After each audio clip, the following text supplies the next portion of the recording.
मैं हूं आपके साथ अंजलि। तो चलिए शुरुआत करते हैं आज की मुख्य खबर से। बॉबी पवार ने सहसपुर से भरी हुका। बॉबी पवार ने कहा कि सरकार जनता के साथ एक छल कर रही है। साथ ही कहा कि जो बेरोजगारों के लिए साथ अन्याय हुआ है, बेरोजगार वह नहीं भूले हैं। सहसपुर की हुकार रैली में पवार ने कहा कि सड़क पर जो लड़ाई हमने लड़ी है उससे कोई फायदा नहीं।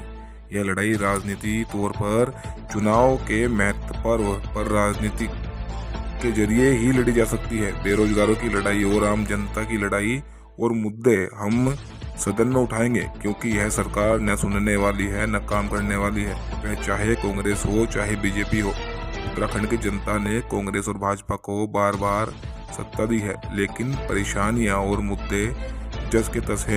उन्होंने भरोसा दिलाया कि यदि टिहरी की जनता ने अपने बेटे को आशीर्वाद दिया तो उत्तराखंड के हर मुद्दे को हम सदन में उठाएंगे। चुनाव मैदान में हो, बड़े बड़े दिग्गज सामने आपके चुनाव का विचार रही है।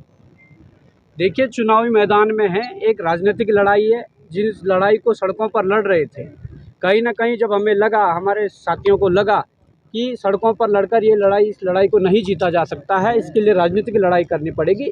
तो लोकतंत्र के इस महापर्व में हम लोगों ने भी उन राजनीतिक दलों के सामने खड़े होने की हिम्मत जुटाई है। उन लोगों के सामने आज मजबूती से खड़े हैं जिन लोगों ने इस उत्तराखंड को 24 वर्षों से छला है।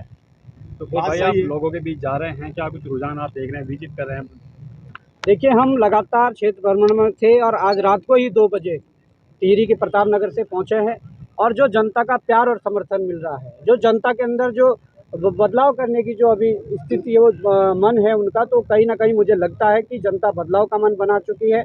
और जनता त्रस्त है उन प्रत्याशियों से, उन सांसद महोदया से जो 3 बार के सांसद होने के बावजूद भी जिन्होंने सामने बड़े चेहरे हैं, राजशाही है, तो कैसे पार पा पाओगे? देखिए, पार पाएंगे। जनता का समर्थन लेके जनता समक्ष खड़ी है, जनता चुनाव लड़वा रही है। हम जिस प्रकार से देखा जा रहे हैं कि सांसद निधि तक यहाँ तक खर्च नहीं हो रही है, जो क्षेत्र के विकास के लिए पैसा आ रहा है वो पैसा वापस होते जा रहा है। यहाँ अस्पतालों की हालत देख लीजिए, शिक्षा की हालत देख लीजिए, किस प्रकार से जो चीज़ें हैं चल रही है। मुझे लगता है कि कहीं ना कहीं जो पैसा वहाँ खर्च होना चाहिए था, वो पैसा यहाँ से वापस भेजा जा रहा है। तो ये बड़ा दुर्भाग्य है। कई वर्षों जो सांसद है, क्या कहोगे उनके बारे में? देखिए, इनके बारे में हम क्या कहेंगे, जनता खुद कह रही है। जनता ने उनकी जो निष्क्रियता है उस पर सवाल जवाब खड़े किए हैं।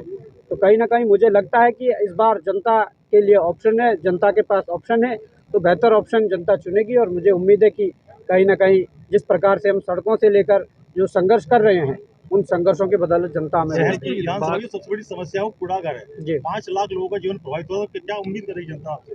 देखिए, मैं ये कहना चाहता हूँ, ये कार्य क्षेत्र तो नगर निगम और राज्य सरकार का है, पर इसके लिए संघर्ष किया जाएगा उस ईमानदारी के साथ, जिस ईमानदारी के साथ सड़कों पर संघर्ष किया है।